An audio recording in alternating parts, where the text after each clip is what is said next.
Hey guys, so our today's topic of discussion in product management concept playlist is what is design thinking. So we have previously discussed about in this playlist about business outcomes and product outcomes. Then we moved on towards what are KPIs and building a KPI tree. And then in the last video, we discussed about what is exactly product discovery. After these three things, the next steps that come in our playlist and also in the concepts is what is design thinking. So after, as you can see my screen, design thinking is basically a process which one has to follow in order to design any product or any service that is built for the users and the user centricity is present. So let's start. So after completing this topic, we will be able to explain the design thinking process, articulate real life examples of product made using design thinking, and also along with that, we will be able to understand the point of differences between product thinking and design thinking. So without any further ado, let's get ahead into it. So we'll be starting with an example. So this example is of Airbnb. So in the year 2009, it was just a small startup, and with less than $200 weekly revenue, it didn't like it would survive. But fast forward to 2022 and now in 2024 as well, it is viewed as one of the most significant threats to the hotel industry. So can you imagine how does a company go from not being able to survive to being one of the threats and the topmost competitors in the same industry? And the answer is, as you can see on your screen, design thinking. And we will come back to this example of how Airbnb used design thinking to improve its product and service and branding. But before that, we would understand what is exactly design thinking.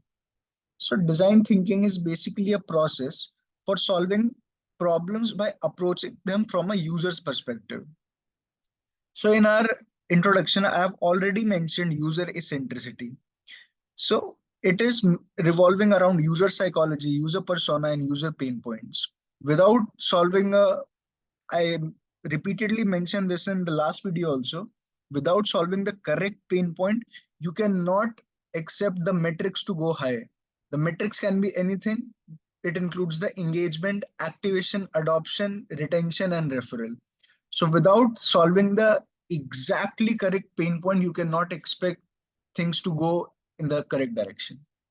So it requires you to develop deep empathy for your users and build product services that solves their need. So this is what one-liner definition of design thinking is. So design thinking is not a linear process.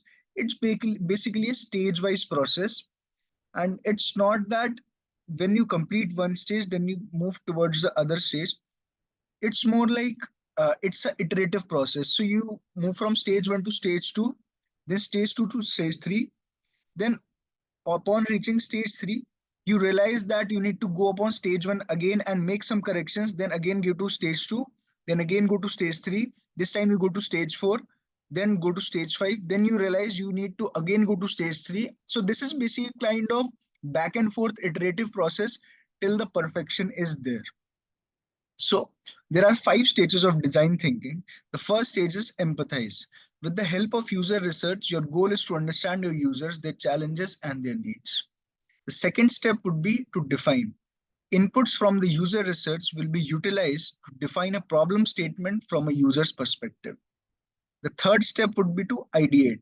Now, since you have defined the problem, you have identified the exactly correct pain point to solve for the customer, you now need to come up with ideas for your problem. So at this step, you need to think quantity over quality.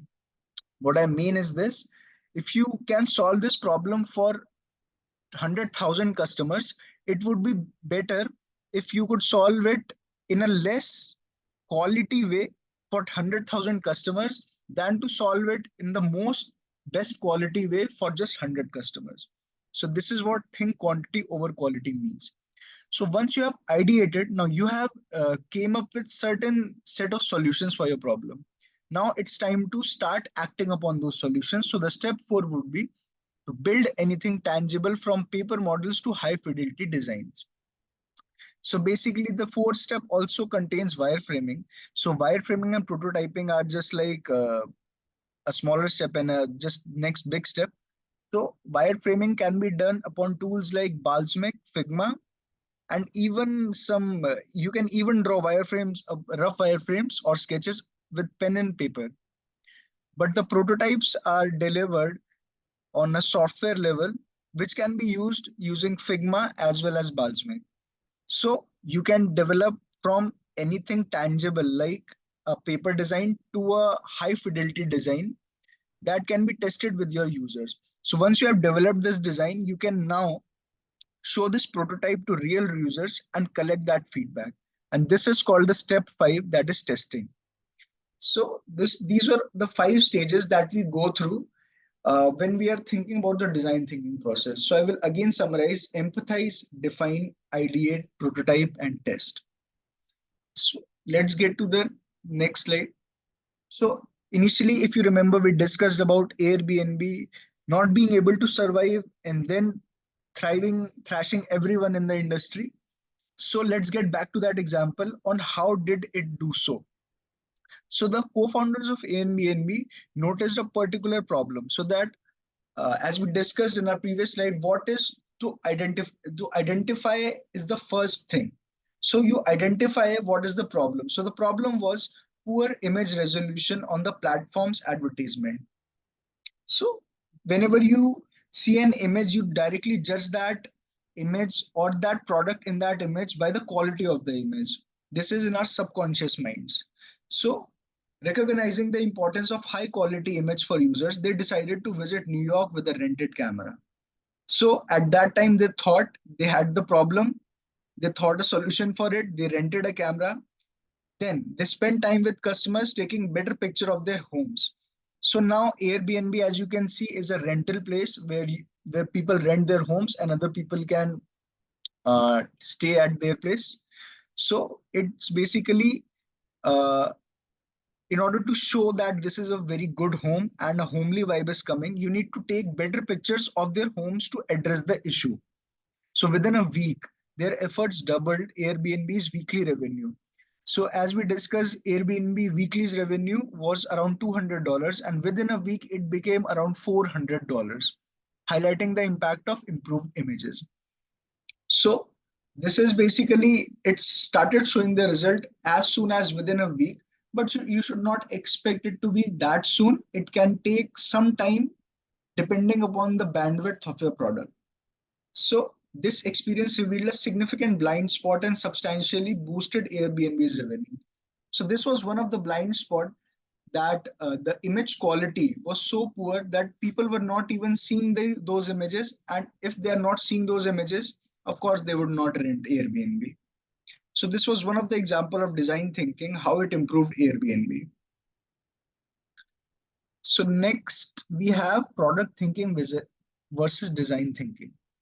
So when it comes to developing product or services, these are the two main approaches. So design thinking, as we discussed, is all about user, and user. User psychology, user persona, user pain points, everything is about user. So we need to keep the user entirely in our mind and get into his shoes and experience the entire product and face the pain points. On the other hand, product thinking puts a stronger emphasis on the business objectives and strategy. So it aims to solve problems that meet both user needs and business goals throughout the entire product lifecycle, from ideation to launch and beyond. So this is basically, it's not only handling the user side, it's taking a major part of the thinking in the business objectives and strategy part. So design thinking revolves around user, whereas product thinking revolves around the business. So this is the main core difference of product thinking and design thinking. Design thinking might be to solve a particular pain point, whereas product thinking might be to solve a business goal like increasing revenue. But since we have discussed in our previous videos, design thinking can be treated as a product outcome, whereas product thinking can be treated as a business outcome. So design thinking can ultimately lead to product thinking. We have already seen this thing in the KPI tree. If you have not watched that video, you can just go back and watch that first to better understand this. So we come to the end of our video. Let me summarize what we have done in this video of design thinking. So design thinking is less linear and more iterative process, as I've already mentioned. And at each step, you may discover something that may require you to go back and repeat the previous step. So as you can see in this image, these are the 5 steps, and these are kind of iterative. It's not that you move from one step to the next step and it's over for that. So this iteration is basically done because of the feedback from the user. So let's say now you've defined the problem, you have created the prototype, but now when you gave it to the customer, you got certain feedbacks. And now in order to incorporate that feedbacks, you need to change the designs and change the prototype of that product somewhat. So this is basically a iterative process. I'm also giving one article. This article, there are many articles on the web, but this is one of the most relatable articles. So I am recommending this reading to all you guys. I will also attach the same link in the description as well, so that you can read this article and better understand the design thinking process. So that's it for this video, guys. Thank you.